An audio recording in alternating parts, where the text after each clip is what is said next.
Assalamualaikum warahmatullahi wabarakatuh. Salam sejahtera untuk kita semua. Perkenalkan, nama saya Dr. Nita Andrini, MKDV, SPDV. Saya salah seorang dosen tetap di Universitas Muhammadiyah Sumatera Utara. Pada kesempatan kali ini, saya akan menampilkan video pernyataan diri dosen dalam Unjuk Kerja Tridharma Perguruan Tinggi atau yang kita kenal dengan PDD UKTPT sebagai salah satu syarat untuk sertifikasi dosen. Dalam video ini, saya akan menjelaskan bagaimana sistem pembelajaran yang saya lakukan di Fakultas Kedokteran Universitas Muhammadiyah Sumatera Utara.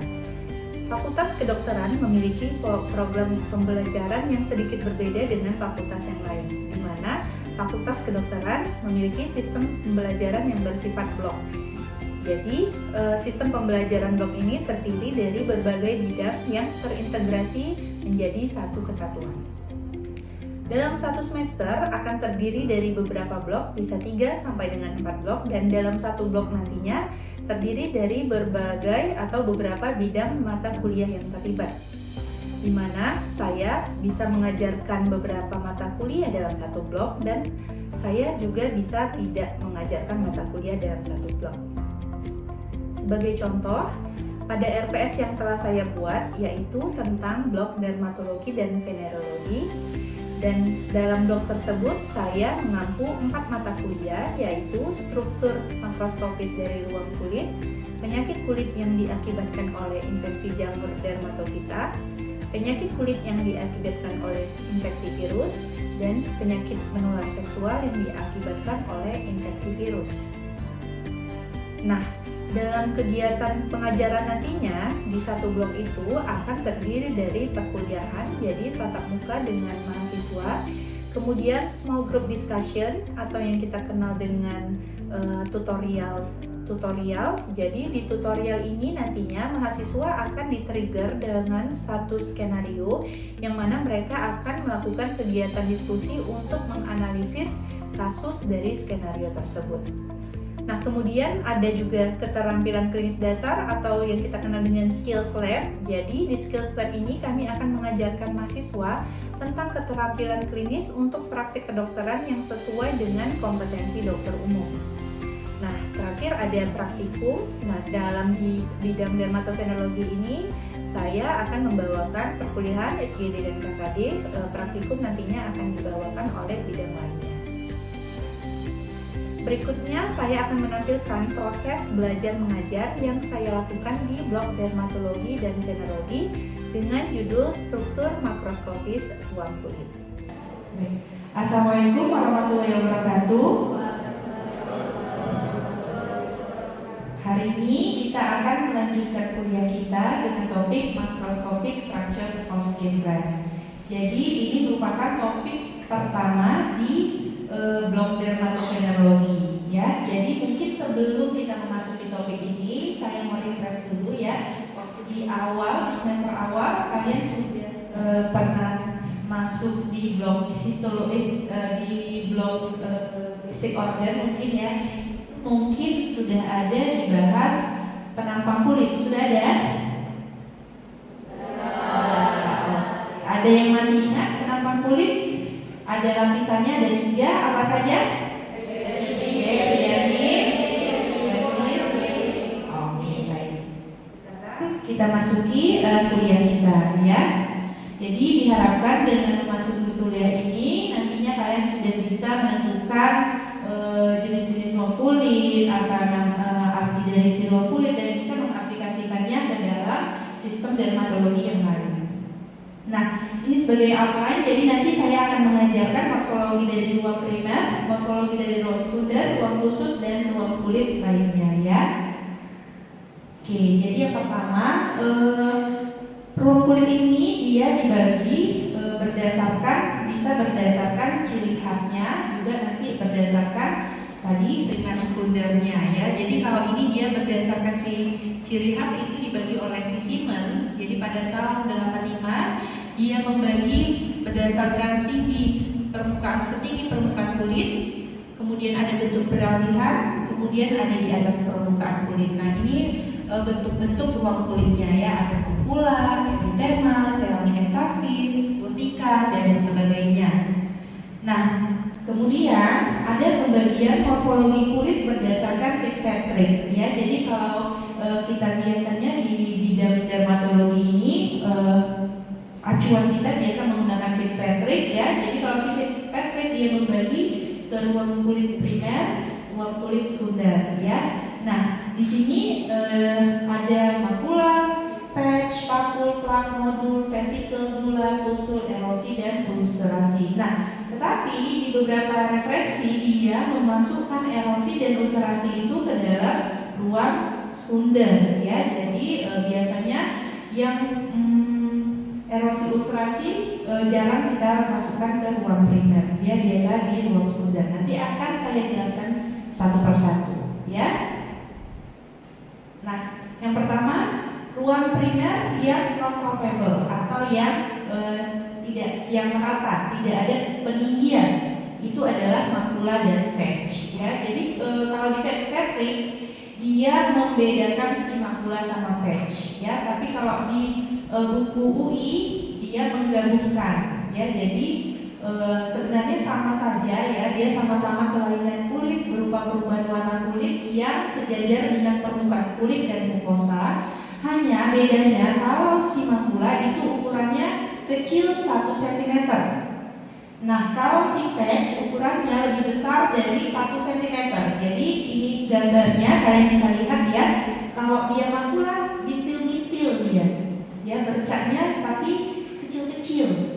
Nah, kalau si patch bercaknya dia lebih lebar-lebar ya.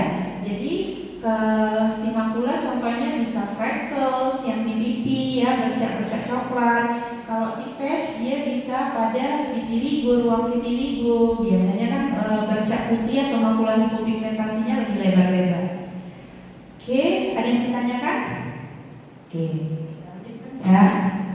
Nah, ini tadi. Jadi kalau kita lihat di sini ya, berdasarkan penampang tadi lapisan paling atas epidermis ya, sampai dia di epidermisnya kita bisa lihat dia sampai stratum basalis yang di bawah nampak bercaknya.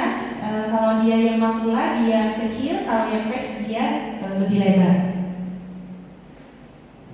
Nah, ini dia gambarannya ya. Jadi kalau plak tampak dia pada epidermisnya menebal ya. Nah, ini contoh pada lichen simplex chronis atau neurodermatitis ya. Jadi nampak dia ada plak, ada penebalan pada lapisan kulit di kakinya. Oke. Nah, kemudian apa lagi? Itu ada nodul. Ya, nodul ini dia juga penonjolan padat ya, bisa infiltrat. Nah, diameternya lebih dari setengah sentimeter, tapi lebih kecil dari 1 sentimeter. Ya, jadi dia mirip seperti papul, tapi dia lebih besar. Ya, kemudian dia menonjol. Ini contohnya pada prurigo nodularis.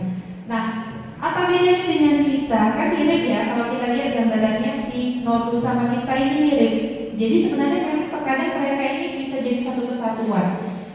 Kadang kita sebutkan misalnya nodulogistik ruangnya itu kalau dia si nodulnya berisikan sudah memiliki kantong ya. Jadi kista itu dia seperti kantongan, jadi dia membentuk ruangan yang berdinding ya, yang bisa berisi cairan sel maupun sisa dari sel ya. Jadi kadang memang misalnya pada jerawat ya, itu biasanya kita bilang ruangnya nodulogistik. Jadi kalau kita raba si penonjolannya di dalamnya itu seperti ada kantongan. Oke. Nah, untuk ruang primer ada yang mau tanyakan? Belum? Oke. Kita masuk ke ruang sekunder ya. Ruang sekunder. Jadi apa sih sebenarnya beda ruang primer dan ruang sekunder? Coba ada yang tahu?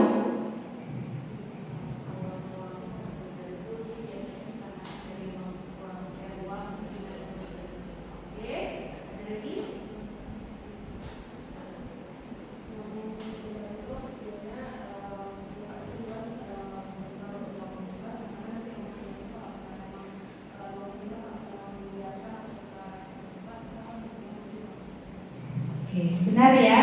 Jadi ingat kalau ruang primer itu adalah ruang yang pertama muncul pada penyakit tersebut. Kalau ruam sekunder biasanya akibat bisa terjadi garukan, ya, bisa gesekan, ya, jadi atau terluka. Jadi kalau ruam sekunder akibat dari ruam primer yang sudah ada gangguan seperti garukan, gesekan tadi atau luka sehingga dia menimbulkan ruam berikutnya. Itulah yang kita sebut dengan ruam sekunder. Contohnya squama, ya. Tapi kalian harus ingat kalau squama ini, jadi memang biasanya dia ruam sekunder. Misalnya pada tinea corporis atau pada infeksi jamur kan, bercak merah, gatal, digaruk-garuk, bersisik lah dia, ya. Nah, tapi kalau pada psoriasis, ya di sini gambarnya psoriasis, dia adalah ruam primer, ya. Terkhususkan sendiri ya. Kalau pada psoriasis dia ruam primer karena memang ruam awal dari psoriasis adalah squama, ya. Nah, apa itu squama? Nanti biasanya saya untuk yang bagian yang kehilangan jaringan nanti suka mengumpulkan menjadi satu. Tapi ini saya jelaskan dulu ya. Squama dia lapisan stratum corneumnya yang terlepas dari kulit, ya. Bisa warna putih, coklat, kehitaman, kering atau berminyak, tergantung ya. Kalau misalnya dia warna putih, misalnya squama pada psoriasis atau misalnya pada pityriasis zika atau ketombe. Kalau kekuningan pada dermatitis seborrhei, ya, tergantung penyakitnya apa. Nah, baru ada ruam sekunder berikutnya lichenifikasi. Jadi kalau lichenifikasi ini dia relief kulitnya sudah rusak, ya. Jadi tampak relief kulitnya dengan jelas. Jadi kalau kalian lihat tampak garis-garis kulit kita, ya, juga disertai penebalan. Ini biasa terjadi karena tadi digaruk-garuk, digosok-gosok. Jadi karena kita menggaruk-garuk kulit kita terus-terusan, itu lapisan stratum corneum kita lama-lama rusak. Sedangkan stratum corneum itu adalah pelindung tubuh kita yang pertama, bagian kulit kita pertama. Sehingga karena dia rusak timbullah lichenifikasi dan penebalan tadi.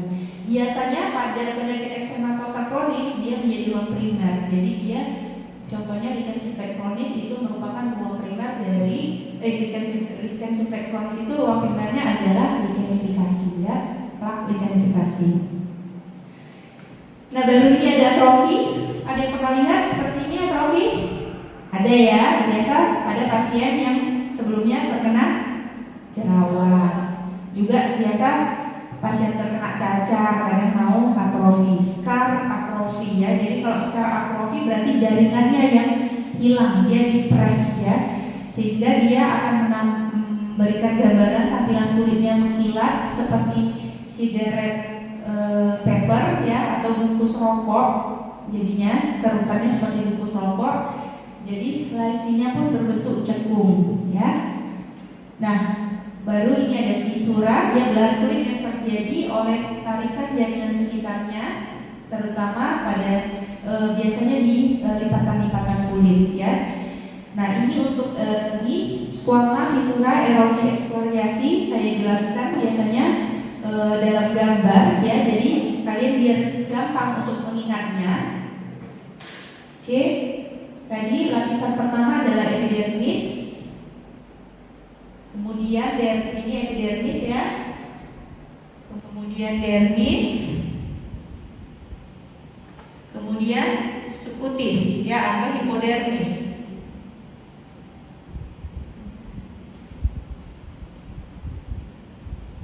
Oke, di epidermis ada apa aja? Stratum corneum, baru lucidum, kemudian granulosum,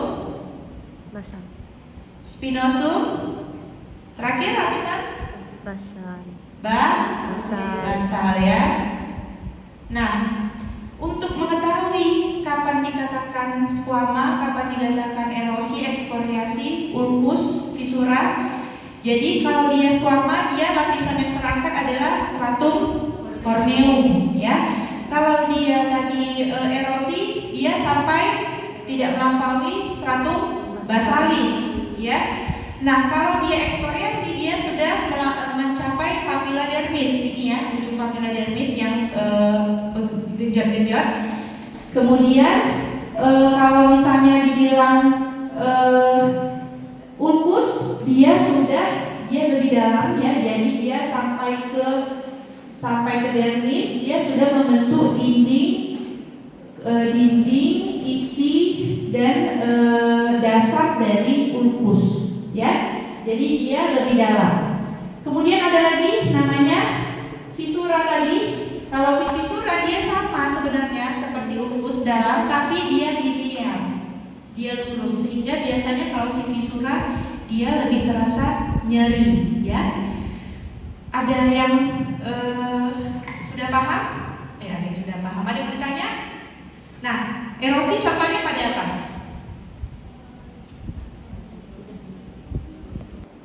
Contohnya tadi, misalnya krusta tadi, yang pudis tadi, kropeng dikorek jadi merah, itu dia, ya, erosi. Jadi belum ada dintil perdarahan. Kenapa? Karena letaknya masih di basal, masih di tidak melampaui stratum basalis. Jadi belum ada pembuluh darah kapiler.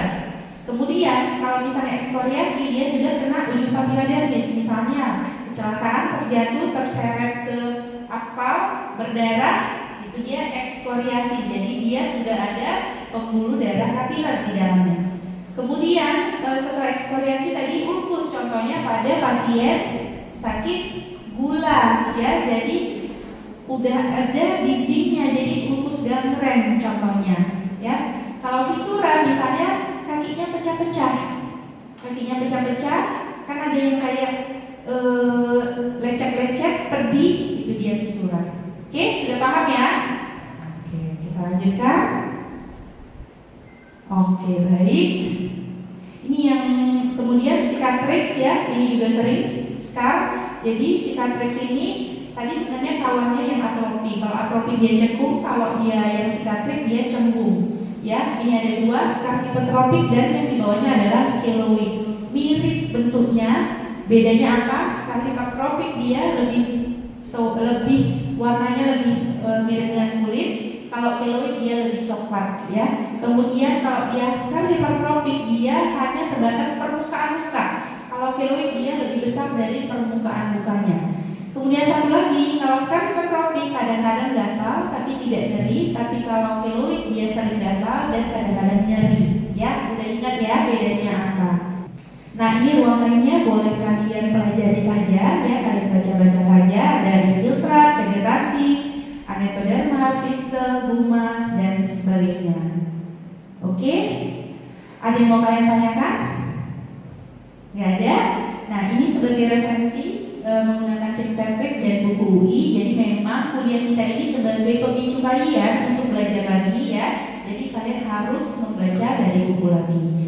Baik, kalau misalnya tidak ada, mungkin cukup sekian saja kuliah kita hari ini. Kita tutup dengan billahi fisabilillah wastabiqul khairat. Assalamualaikum warahmatullahi wabarakatuh. Waalaikumsalam warahmatullahi wabarakatuh. Assalamualaikum warahmatullahi wabarakatuh. Waalaikumsalam warahmatullahi wabarakatuh. Baik, kita akan melakukan SGD untuk yang pertemuan pertama di blok dermatovenerologi. Sebelum kita mulai, mari kita membuka dulu dengan membacakan doa pembuka majelis. Bismillahirrahmanirrahim. Asyhadu an la ilaha illallah wa asyhadu anna Muhammadar Rasulullah. Raditu billahi rabba wa bil islami dina wa bil Muhammadin nabiyya wa rasula. Rabbi zidni ilma warzuqni fahma. Oke, baik. Untuk pertemuan pertama saya ingatkan kembali, ya, belum boleh membuka referensi. Jadi silakan disimpan segala gadget dan HP-nya, jangan ada yang dibuka. Juga catatan belum ada. Oke, baik. Silakan ditentukan siapa yang mau jadi ketua. Rifka. Kemudian siapa yang mau jadi sekretaris? Nurul, ya. Oke, baik. Untuk selanjutnya pertemuan pertama SGD saya serahkan kepada Rifka sebagai ketua untuk memimpin pertemuan kita hari ini. Baik, pada pertemuan pertama ini sebelum kita mulai SKRMIO 1, kita akan menyebutkan peraturan berdasar SGD. Yang pertama itu tidak boleh membuka referensi. Yang kedua itu apabila mau memberikan penjelasan harap angkat tangan terlebih dahulu. Kalau mau ke kamar mandi, permisi ke toilet itu maksimalnya 5 menit. tidak boleh makan, hanya boleh minum, dan semua yang ada di atas meja itu botol-botol nggak boleh diletakkan di atas meja. Mungkin itu aja, terima kasih. Oke, ada yang menambahkan? Silakan peraturannya. Sudah cukup? Sudah dokter. Cukup. Baik, untuk skenario pertama ini silakan. Baik, pada skenario 1, seorang wanita dengan berusia 20 tahun datang ke klinik untuk berobat. Keluhan pada wanita ini ada bintil pada wajah.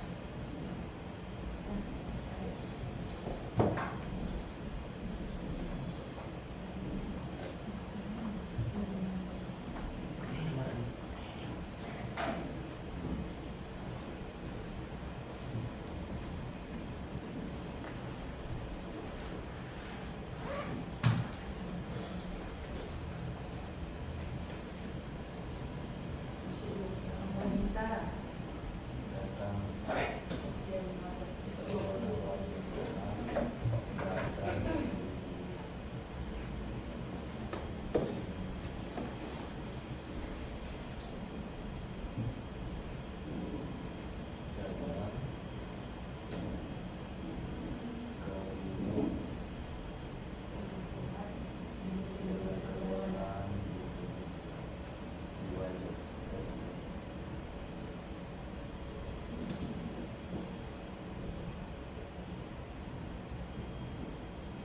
Sejak 1 bulan ini.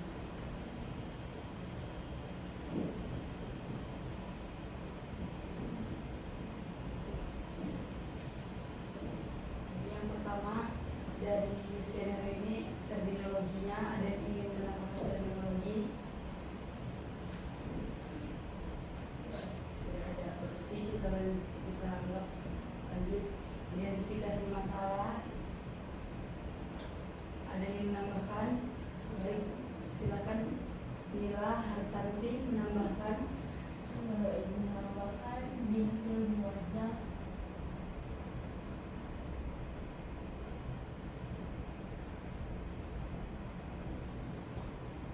Selanjutnya ada yang ingin menambahkan identifikasi masalah.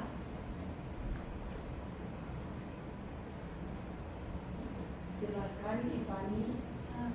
Wanita usia 21 tahun.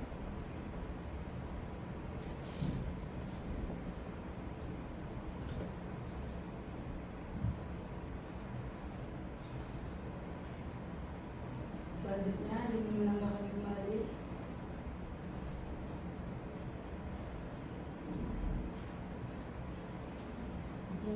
Izin, silakan Hikmatul. 1 bulan. Saya akan melakukan keterampilan klinis dasar di mana saya akan mengajarkan praktik kedokteran sesuai kompetensi dokter umum kepada mahasiswa-mahasiswa ya. Untuk keterampilan klinis dasar hari ini kita akan mempelajari pemeriksaan fisik dan pemeriksaan dermatologis ya. Tadi sebelumnya pasien sudah dianamnesis dan kemudian sudah di-inform consent, sudah kita jelaskan mau melakukan pemeriksaan fisik, kemudian dipersilakan ke tempat tidur ya.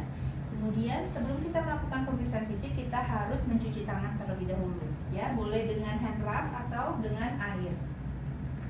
Jadi kita cuci tangan dengan 7 langkah ya. Oke. Kemudian kita akan melakukan yang pertama adalah vital sign ya. Jadi kita periksa tekanan darah pasien. Jadi ingatkan pasien untuk menggulung lengan maju. Jadi harus terkena ke kulitnya langsung ya.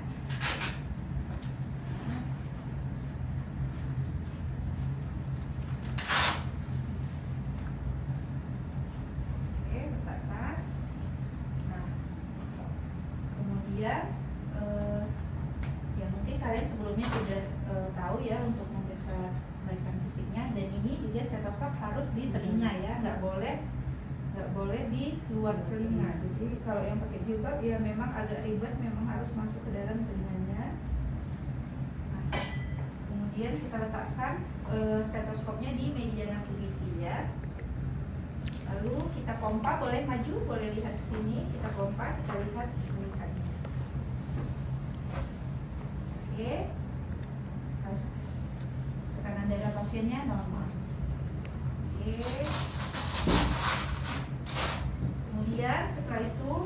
melakukan pemeriksaan heart rate atau pemeriksaan nadi ya. Kita periksa di arteri radialisnya, kita rasakan pulsasinya, tekanannya bagaimana, kita hitung dalam 1 menit ya.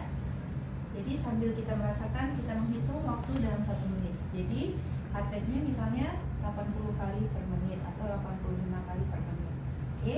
Dan kemudian sambil itu kita suruh Bapak tarik nafasnya, bernafas seperti biasa. Kita hitung respiratory rate-nya, frekuensi nafas dalam 1 menit.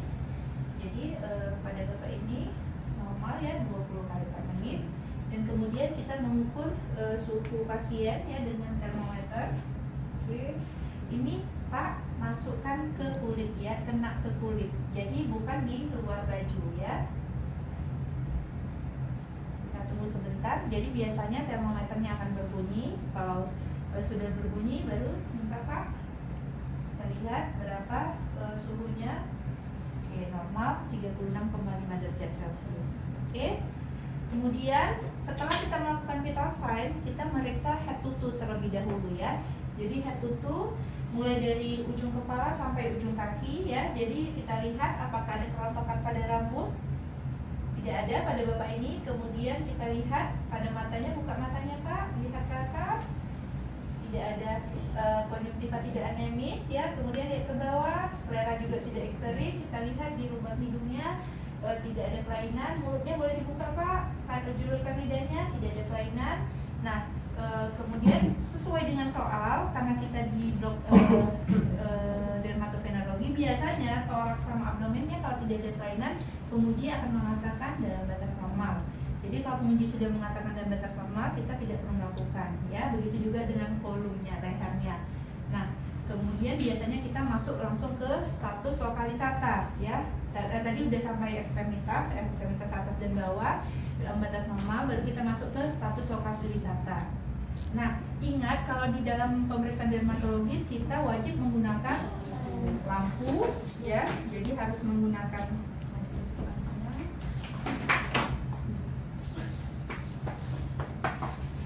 ya, kita menggunakan lampu dan juga menggunakan loop kaca pembesar. Jadi tadi pada Bapak ini keluhannya kecoklatan pada wajah ya. Jadi nanti penguji akan memberikan foto. Jadi sebelum memberikan foto kita harus melakukan ini dulu. Kalau tidak penguji nggak akan memberikan foto. Demikian video pembelajaran saya sebagai pernyataan diri dosen dalam unjuk kerja Tridharma Perguruan Tinggi atau PDD UKTPT sebagai salah satu syarat untuk sertifikasi dosen tahap 1 tahun 2025. Terima kasih sudah menonton. Assalamualaikum warahmatullahi wabarakatuh.